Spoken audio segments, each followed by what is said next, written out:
ಕರ್ನಾಟಕ ತುಳು ಸಾಹಿತ್ಯ ಅಕಾಡೆಮಿ ಬಂಟ್ವಾಳ ತಾಲೂಕು ತುಳು ಸಾಹಿತ್ಯ ಸಮ್ಮೇಳನ ಸಮಿತಿಯ ಶ್ರೇಯದಲ್ಲಿ ಬಂಟ್ವಾಳ ತಾಲೂಕು ಮಟ್ಟದ ಮೊದಲ ತುಳು ಸಾಹಿತ್ಯ ಸಮ್ಮೇಳನ ಡಿಸೆಂಬರ್ 10ರಂದು ಬಿಸಿ ರೋಡಿನ ಸ್ಪರ್ಶಕಲಾ ಮಂದಿರದಲ್ಲಿ ನಡೆಯಲಿದೆ. ಅಂತಿಮ ಹಂತದ ತಯಾರಿಗಳು ಭರದಿಂದ ನಡೆಯುತ್ತಿದ್ದು, ವಿವಿಧ ಸಮಿತಿಗಳು ಸಮ್ಮೇಳನದ ಯಶಸ್ಸಿಗೆ ಶ್ರಮಿಸುತ್ತಿದೆ.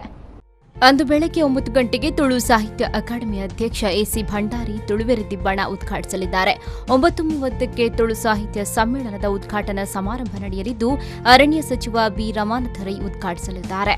ಹಿರಿಯ ಪತ್ರಕರ್ತ ಮಲಾರು ಜಯರಾಮ ರೈ ಸಮ್ಮೇಳನದ ಅಧ್ಯಕ್ಷತೆ ವಹಿಸಲಿದ್ದಾರೆ.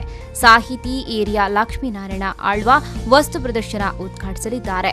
ಸಚಿವ ಯುಟಿ ಖಾದರ್, ವಿಧಾನ ಪರಿಷತ್ ಸದಸ್ಯ ಗಣೇಶ್ ಕಾರ್ನಿಕ್, ಜಿಲ್ಲಾ ಪಂಚಾಯತ್ ಅಧ್ಯಕ್ಷೆ ಮೀನಾಕ್ಷಿ ಶಾಂತಿಗೋಡು, ಗೇರು ಅಭಿವೃದ್ಧಿ ನಿಗಮದ ಅಧ್ಯಕ್ಷ ಬಿಎಚ್ ಖಾದರ್, ತಾಲೂಕು ಪಂಚಾಯತ್ ಅಧ್ಯಕ್ಷ ಚಂದ್ರಹಾಸ್ ಕರ್ಕೇರ, ಪುರಸಭಾ ಅಧ್ಯಕ್ಷ ಪಿ ರಾಮಕೃಷ್ಣ ಆಳ್ವ, ಬೂಡಾ ಅಧ್ಯಕ್ಷ ಸದಾಶಿವ ಬಂಗೀರ ಮುಖ್ಯ ಅತಿಥಿಗಳಾಗಿ ಭಾಗವಹಿಸಲಿದ್ದಾರೆ. ಬೆಳಗ್ಗೆ 11 ಗಂಟೆಯಿಂದ ವಿವಿಧ ಕಾರ್ಯಕ್ರಮಗಳು ನಡೆಯಲಿದ್ದು, ಸಂಜೆ ಸಮಾರೋಪ ಸಮಾರಂಭ ನಡೆಯಲಿದೆ. ಸಂದೀಪ್ ಸಾಲಿಯಾನ್, ವಿ4 ನ್ಯೂಸ್ 24/7 ಬಂಟ್ವಾಳ.